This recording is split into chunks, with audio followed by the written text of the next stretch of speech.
Hey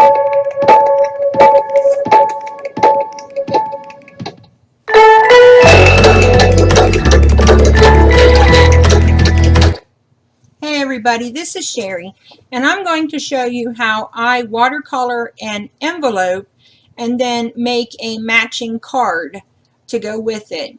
Now I know it seems a little backwards to make your envelope first, but I really wanted to use the rest of the stamps in the stamp set from Jane's Doodles called Boris the Bunny. I like that there are so many other little images in there that you can use for things that aren't bunny related. So I wanted to go ahead and do that. So what I'm doing here is taking some of my Copic friendly paper and making an envelope. Now the smart thing to do if you want to do this would be to not put your envelope together, but to, use some tape, some kind of washi or whatever, to attach it to a board so that you could watercolor and color on. But because I didn't, I had to stick a piece of paper, a heavy cardstock in the center because I didn't want to risk it bleeding through all the way through the entire envelope. Now what I'm doing here is using my Memento inks, and I'm trying to match up the inks to whatever color I plan on coloring the image. And I need to apologize in advance. Some of my parts of my video are missing. I don't know if my computer ate them. I don't know if my camera ate them. I don't know where they went to, but they're not here. So I will do my best to talk through the things that I'm not showing. And here I am getting my red violets, and I'm going to color up my little flower, starting with my pinks. I do 2 pinks, 2 teals, I believe, and then 1 yellow. And I had tried using wetting my paper, but before I wetted the envelope, I thought, you know what, I better try this. So I was so proud of myself to think. And what I did was I took the scrap that I cut off from, getting the paper to be an 8x8, and I took that and I laid it down on my desk, and I took my spray bottle and I sprayed it, and holy cow, it did not react at all like I thought it was going to. It literally sucked the ink right off the top of the paper and down to the bottom, the other side of the paper. I'd never seen any paper react that way.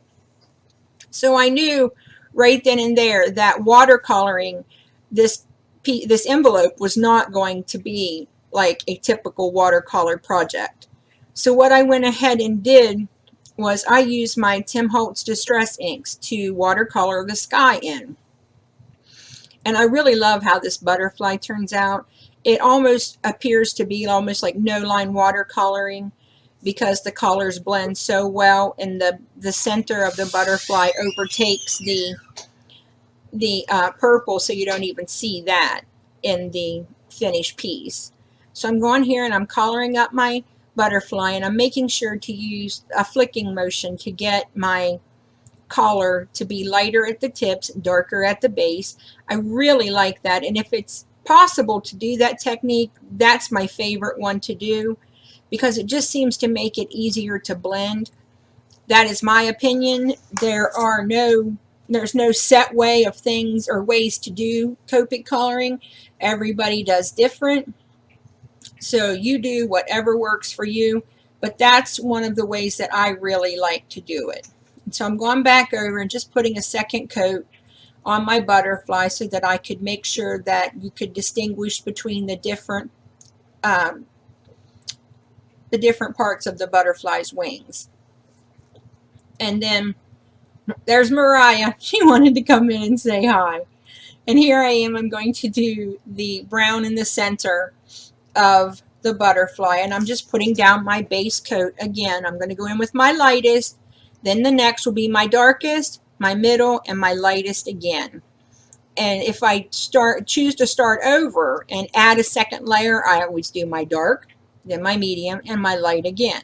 So that just seems to make it easier for me. I don't know how it works for everybody else, but it works for me.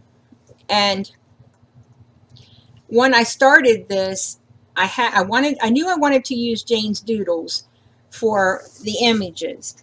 But there has been a set of stamps that I've had for a while, and they're from Your Next Stamp, and they have the cutest little skunk on the image. And I love skunks. I used to have one. His name was Rhino McBoogie, and he was the bomb diggity, man. I loved this little skunk. And I only got to have him for a couple months. He did not like my husband or my daughter. He hated them. And I mean, my daughter's amazing with animals, so I have no idea why Rhino didn't like her, but oh, he didn't like her.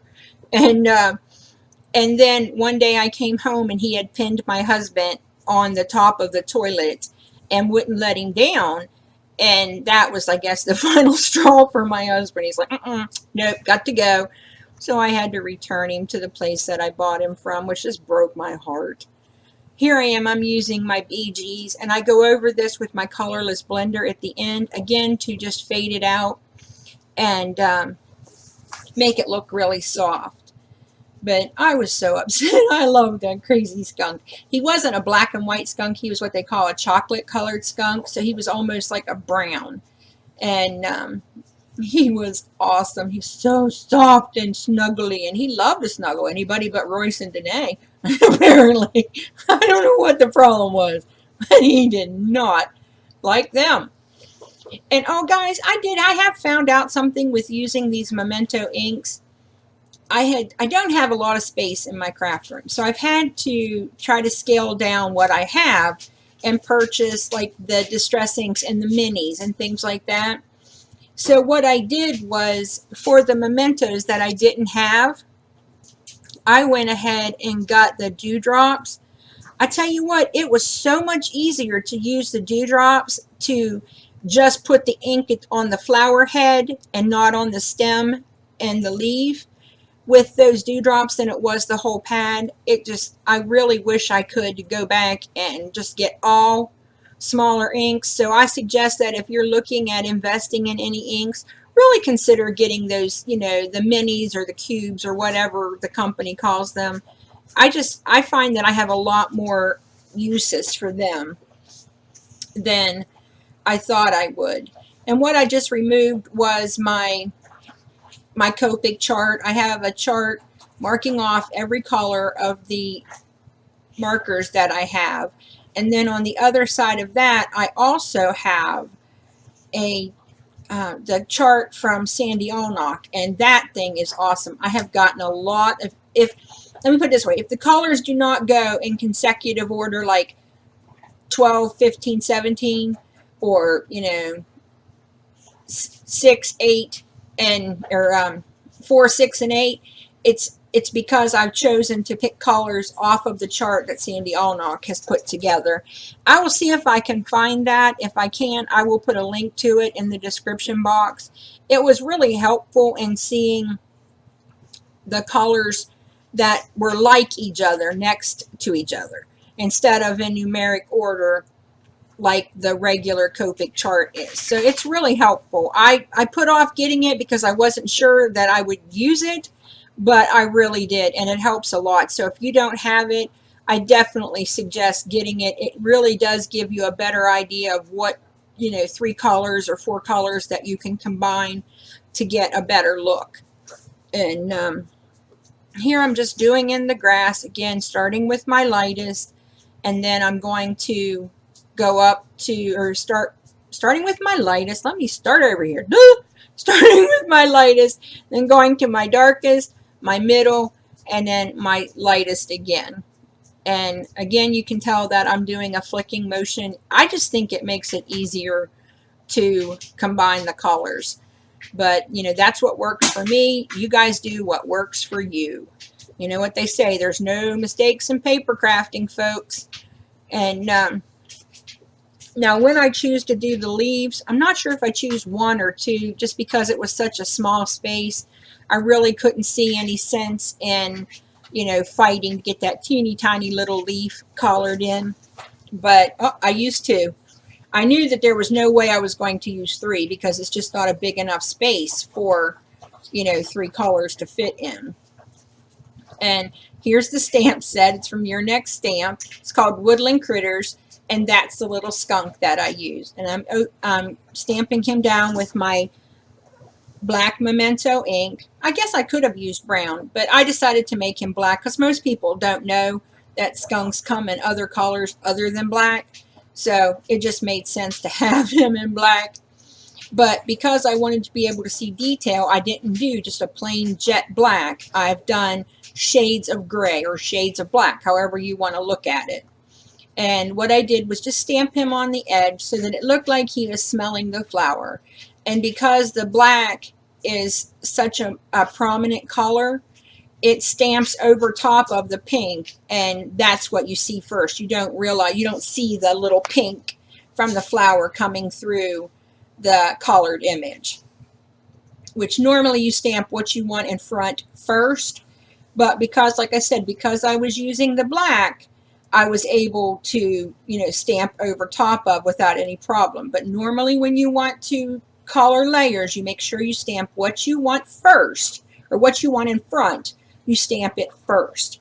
And then you do your masking off. And if you saw on the bottom, I had some masking paper down to cover the grass because I knew the little skunk would. I wanted him behind the grass. And here I am doing his white. I don't want him to be stark white, so I'm just going to use the C1, C0, and then the colorless blender to go back and just lighten it all up. I just need to make shadows. That's it. And I put a little bit of pink on the inside of his ear and call him done. I'm getting out my glaze pen and I'm glazing up his little eyes and nose. Going to do the butterfly and the bumblebee with the black glaze pen. Now here I am coming in with the white glaze pen, and you can already start to tell that it's turning white. It goes on clear. I'm using my chalks to chalk the cheeks of the little critters, and there I am getting ready to use my Salty Ocean Distress ink to do my watercoloring. And again, like I said, I wasn't able to put the water down on this paper because it was having no part of that. It just sucked that right to the back. So I went ahead and just put as much water in the color as I could, and then I'm able to go over and put the blue in around everything. It's not a professional job by any means, and it's not a perfect job by any means, but watercoloring isn't perfect, so it works out really well. And I'm going around there and I'm just tracing around the grass and then filling in the edges here now at the end. I had done more, but I didn't think you all needed to see me continually go over this. Now here we go. Now we're going to start the card to match the envelope. And again, some of my pieces are missing and I'm so sorry. Here I am. I'm just putting in the grass at the bottom of the card. And again, using the flicking technique. And Sarah Elliott did a card and she was putting her grass in. I struggle with grass. She did awesome. So I'll see if I can find her video, because it wasn't a Copic tutorial. It was just a piece of grass that was in the image she was doing, and she did it awesome. If I can find that, I'll link it in the description box. And so I went down with my lightest, now my darkest, and now I'm using my mid-tone to put some more colors in. Then I go back with my lightest again just to make sure that everything looks good and is all nice and filled in and even, like around the bottom, because I don't like catching my Copic nib on the bottom of my paper. And the inside, the center portion, did not look as filled in to me as the sides, so I go back and I just add some more color with my green markers. Now here I am. Now I'm using watercolor paper. So what I did was I used my spray bottle and I just sprayed the whole top of the image. And so all that I have on here is the sky and the grass. And I used some, it's not really watercolor paper.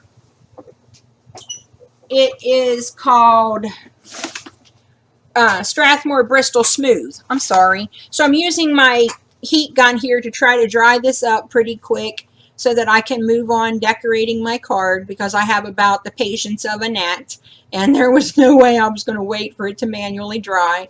And here are the images that I colored. And again, I don't know where my footage went to.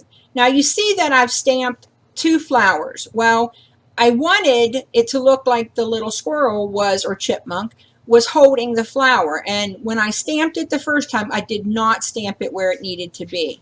So what I do is just move him over a little bit, and his head completely covers up the flower, and we are good to go, folks. So I'm going to put my little animals in there from the Your Next Stamp set and finish off my card.